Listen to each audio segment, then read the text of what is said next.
the rest of the story. We are a nation of 7 incomparable schools. Men, rather than government, are responsible. In a moment, we shall acknowledge 7 of this country's most exalted institutions of higher learning and the individuals who made those institutions possible. Each of them attended the same school, a single seat of learning that spawned the rest of the 7 best. John D. Rockefeller intended greatness for the University of Chicago. As principal beneficiary, he's considered university founder. The University of Chicago became Brain City. Beneath the school's grandstands, the world's first practical cyclotron was operated. The research led directly to the atomic bomb.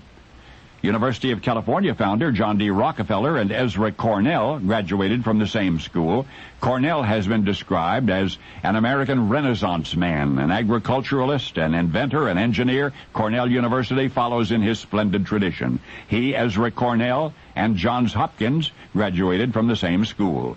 Hopkins, a prosperous export merchant, left his entire fortune to the university that bears his name. His greatest enthusiasm was for the school's medical center, which has since produced more significant advancements in medicine than any other single facility.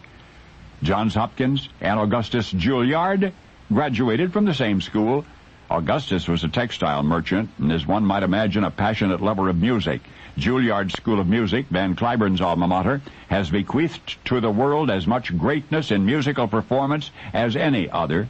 The man who made this possible, Augustus Juilliard, and Benjamin Franklin, graduated from the same school. Franklin was founder of the University of Pennsylvania. That institution has since expanded to include several renowned colleges and schools, centers of human and veterinary medicine, as well as the Wharton School of Business.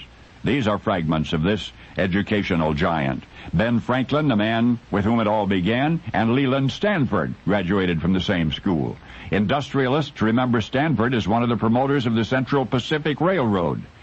Statesmen recalled that he was once a governor and a senator, yet his lasting contribution, the closest thing to Ivy League that the western United States has to offer, is Stanford University. Well, Leland Stanford and Elihu Yale graduated from the same school. Yale University has produced more United States Supreme Court justices than any other institution. Its impact on the Western world began 3/4 of a century before there were states to be united. And Elihu Yale, the man initially responsible for almost 300 years of outstanding education, was himself a graduate of the most remarkable university of them all. It was the same seat of learning which counts among its graduates John D. Rockefeller and Ezra Cornell, and Johns Hopkins and Augustus Juilliard, and Benjamin Franklin and Leland Stanford. These men, our American educators, attended that school so that others would not have to.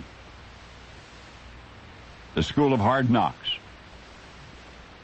You see, John and Ezra, and Johns and Augustus, and Ben and Leland and Elihu, the men who paved the way for enlightenment for generations to come, the individuals interested in everybody's education but their own, never, ever attended college.